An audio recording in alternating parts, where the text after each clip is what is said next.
하나님을 향하여서 왕이신 나의 하나님이라고 하는 고백을 했는데, 이 제목을 중심으로 함께 은혜를 나누고자 합니다. 오늘 본문 말씀은 다윗이 전능하신 하나님을 배웠고 그 하나님의 은혜 안에 살아가면서 하나님이 어떤 분이실까 생각할 때 그가 표현했던 시와 또 기도문 가운데 하나님의 속성과 하나님의 그 역사하심의 그 섭리의 모습을 적나라하게 잘 고백하고 있습니다만, 그 중에 하나는 여호와는 나의 목자시다 그랬었죠. 그리고 오늘 본문 말씀 속에 하나님은 바로 왕 되신 분이시다, 왕 되신 여호와 하나님을 찬양하고 경배하고 있죠. 다윗이 승승장구하고 놀라운 역사를 진행했을 때 그 모든 것에 대한 영광을 하나님 앞에 다 돌리지 못하는 약함이 있었습니다. 자기 자신의 뜻과 힘과 능력과 자기가 잘 해가지고 왕정이 이루어지고 통일왕국을 이루고 그리고는 마침내 명성을 떨치는 역사가 자기 중심적으로 이루어졌다고 생각을 하는 것인지, 그가 달성으로 법궤를 옮겨올 때에 3만이나 되는 사람들을 소집하고 그리고 악대를 동원하고 세수를 준비하고 그래서 법궤를 이동하여 갔습니다. 다윗의 생각에는 그렇게 성대하게 하는 것이 좋은 것이라고 생각했습니다. 그렇게 하는 것이 자신의 위엄과 명성도 드러낸다고 생각했을 것입니다.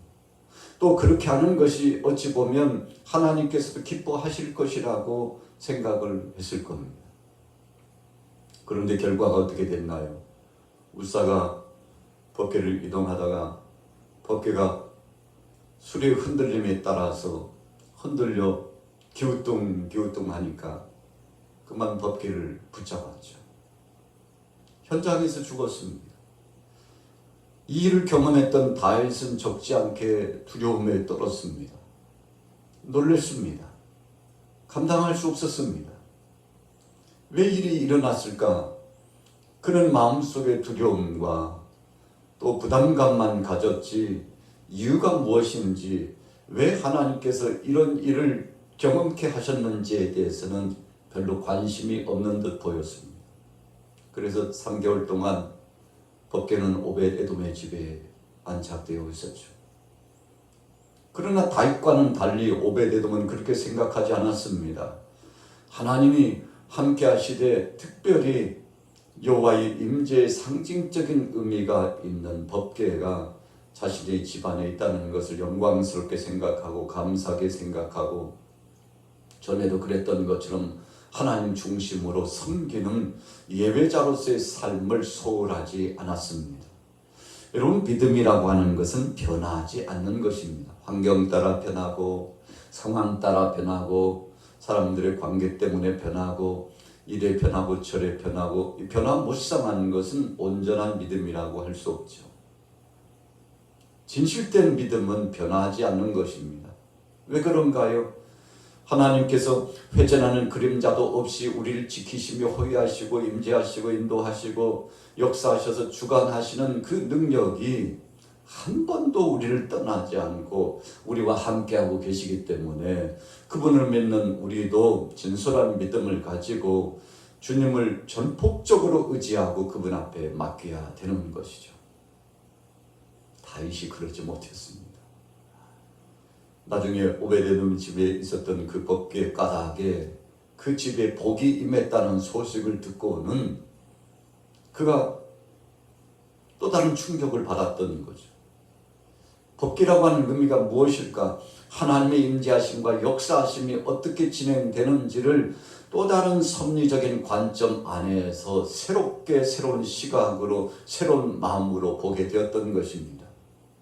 그래서 문제가 뭐였는지 다시 한번 재진단해보고 하나님 앞에 자신이 얼마나 불성실하고 하나님의 뜻을 거역했는지를 깨닫고 이제 다시금 다윗성으로 법궤를 옮겨올 때는 제사장들이 법궤를 메고 하나님의 말씀 안에서 사람 중심, 영웅심이나 자기의 영광을 드러내고자 하는 그런 사람을 의식하는 행보가 아니라 이제부터는 하나님을 의식하고 하나님 중심으로 하나님이 영광을 받으실 수 있다면, 하나님이 기뻐하신다면 내가 오늘 행하는 이 일이 하나님 뜻대로 행하고 있는지 하나님 뜻밖에 행하고 있는지를 그가 생각하면서 말씀 중심으로 법궤를 이동해 왔는데, 다윗의 마음속에는 이제 자기가 왕이 아니라는 사실을 생각하게 되었죠.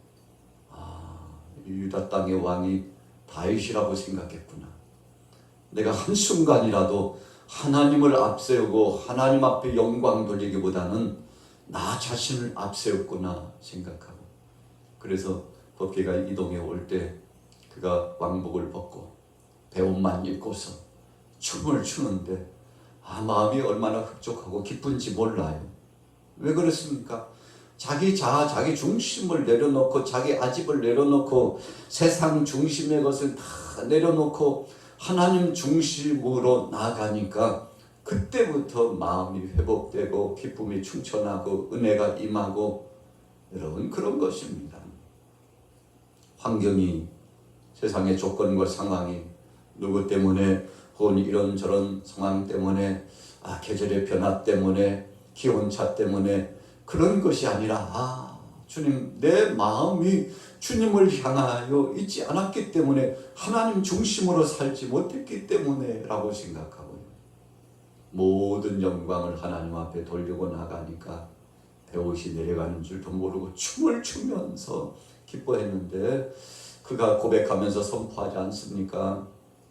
미갈이 자신을 향하여서 욕보이고 그리고 조롱하니까 내가 지금 사람 보라고 하는 것이 아니다. 나는 하나님 앞에 영광을 돌리고 하나님 앞에 올려드리기 위한 중심으로 했다고 다윗이 고백하게 되지 않았습니까? 여호와 하나님을 왕으로 섬기는 겁니다. 그분만이 만왕의 왕이요 만주의 주시요 세상의 모든 것을 통갈하시고 지배하시며 역사의 주인이시오 주관자시오 모든 섭리의 역사 가운데 이끌어가시는 분이라고 고백을 한 것이죠. 자, 오늘 본문 1절에 보세요. 145편 1절 같이 한번 읽습니다. 시작. 왕이신 나의 하나님이여, 내가 주를 높이고 영원히 주의 이름을 송축하리이다. 내가 날마다 주를 송축하며 영원히 주의 이름을 송축하리이다.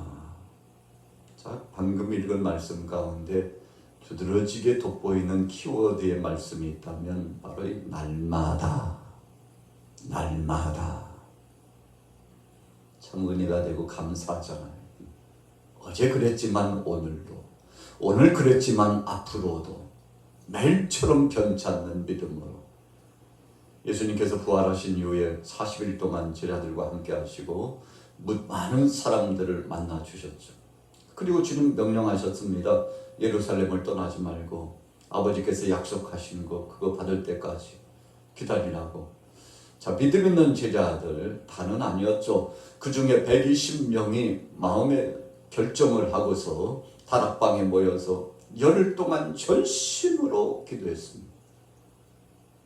열흘이 지난 다음에 성령께서 충만히 임했기 때문에 그 기도의 역사, 하나님을 향한 소원의 시간차가 열흘로서 끝났지만 아마도 50일이 걸리고 100일이 걸려도 제자들은 주님의 말씀에 순종하고 떠나지 않고 기도로 준비하고 말씀을 묵상하면서 준비하고 하나님 앞에 예배하면서 전적으로 헌신하면서 준비했을 겁니다.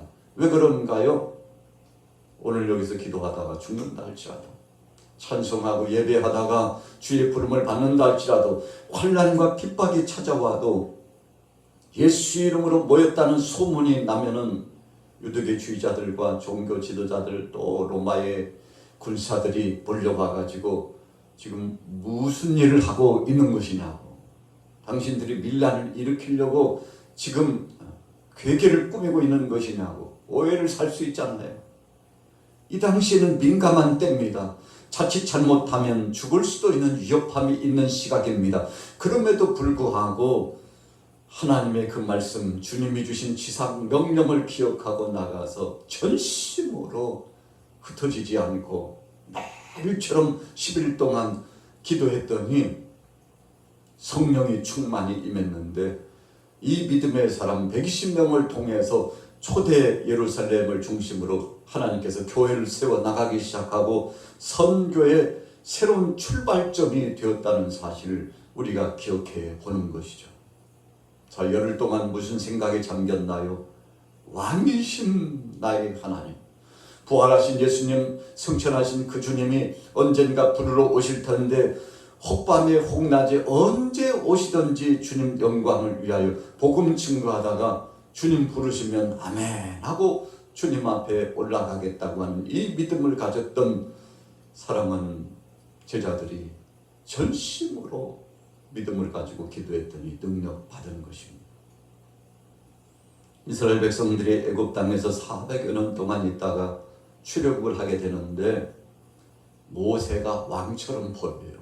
그렇잖아요. 바로 앞에서 능력을 나타내는데 대단했습니다.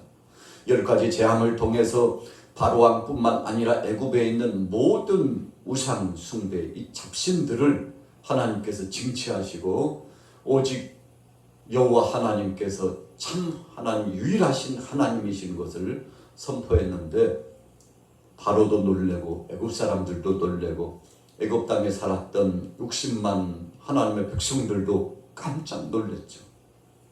우리가 소문은 들었지만 역사적으로 구전을 통하여서 듣기는 들었지만 우리를 지금까지 도와주신 그 하나님, 여호와 하나님이 바로 이런 분이시라고 하는 것을 상상도 못했겠죠. 1세대가 지나고 2세대, 3세대가 지나고 3, 4대가 지나고 새 세대가 되면요 잊어버리기 마련입니다. 그러나 다시금 기억하게 됐어요. 하나님께서 어떻게 역사하시고 이 백성들을 얼마나 사랑하시는지를 알게 되었습니다. 그때 백성들이 모세와 함께 하시는 하나님을 배웠죠. 그래서 모세가 이끄는 대로 믿음을 가지고 쫙 진행해 출발했습니다. 여러분 60만이라면 줄을 세워놓으면 끝이 보이지 않습니다. 그래서 하나님께서 광야에서 이 백성들 그 무리를 인도하실 때 낮에는 구름 기둥으로 밤에는 불 기둥으로 인도하신 거죠. 그 수가 상상할 수 없을 만큼 많은 수였기 때문에 여러분 노약자를 합하면 약 200만이 되었다고 하니까 참 엄청난 무리가 이동하는데 하나님다운 법칙으로 백성들을 이끌어간 것이 낮에는 구름 기둥이 멀리서 이동을 하니까 여러분 흩어져 있는 이 백성들이 끝자락에서도 구름 기둥이 보여서 하나님이 우리를 인도하시는데 마치 양떼가 이 앞에 있는 양의 그 뒷공무니를 따라서 졸졸졸졸 따라간다고 그러지 않습니까? 시력이 약하기 때문에 목자가 이 양의 무리를 인도하면 앞에 가는 양떼를 보고서 그리고 목자의 소리에 따라서 이동하는 것처럼 사랑하는 백성들이 그렇게 하나님을 앙망하면서 쫓아나갔는데 사실은 모세가 왕이 아니라 눈에 보이지 않지만 전능하신 여호와 하나님께서 왕되심을 알고 주님을 전적으로 믿고 쫓아나갔죠. 홍해가 가로앞에 때에도 하나님 앞에 부르짖었습니다. 마실 물이 없을 때에도 하나님 앞에 청혼했습니다. 먹을 것이 없다고 생각할 때에도 하나님 앞에 소원했습니다. 그때마다 하나님은 한 번도 실망시키지 않으시고 만나로 허락하시고 메추라기로 허락하시고 생수를 터뜨려서 허락하시고 사망의 음침한 골짜기와 같은 것을 만났을 때에도 하나님께서 이 변방에 가난 7 족속들을 비롯한 잡족속들이 여호와 하나님에 대한 소문을 듣고 두려워 떨도록 하나님께서 위엄을 나타내 주셨잖아요. 여러분 그래서 여호수아를 중심으로 한 사랑하는 백성들이 약속의 땅 가나안 땅으로 진입할 때도 저들이 힘이 있고 능력이 있고 또 군사를 이끌고 나가는 전술이 있고 무기가 좋아서 들어간 것이 아니죠. 하나님께서 다 저들에게 두려움을 주시고 그리고는 사랑하는 택한 백성들이 들어갈 수 있도록 적들을 다 하나님께서 징치해 주시고 그래서 대장님 되신 여호와 하나님께서 함께해 주셨기 때문에 친히 능히 그 땅을 들어갈 수 있다고 하나님께서 말씀해 주시지 않았습니까? 왕이신 하나님을 섬기며 그분 앞에 영광 돌렸기 때문에 가능한 것이었습니다. 바울과 실라가 저 멀리 물 건너 땅에서 환상 중에 하나님께서 급파하신 어떤 한 사람이 서가지고 제발 여기를 와달라고 선교 비전을 가지고 충성되이 사역하고 있는 바울에게 환상이 보여지는데 참 감당할 수 없는 능력이 임했습니다. 처음에는 머뭇거렸습니다. 아니 여기서 사역 잘하고 있는데 왜 이런 것이 보일까? 그런데 성령께서 바울에게 다시 한번 감동하고 역사해 주셔가지고 마침내 모든 사역을 다시금 동역자에게 인수인계하고서 바울과 몇몇의 선교팀들이 이제 물을 건너가지고 유럽 지역으로 향하여 나갔는데 참 적지 않게 어려움을 당했습니다. 귀신 들린 여종이 귀신을 쫓아내주고 자유롭게 해줬다는 이유로 빌립보 감옥에 갇혀가지고 얼마나 매를 맞았는지 이제 곧 죽을 것만 같아요.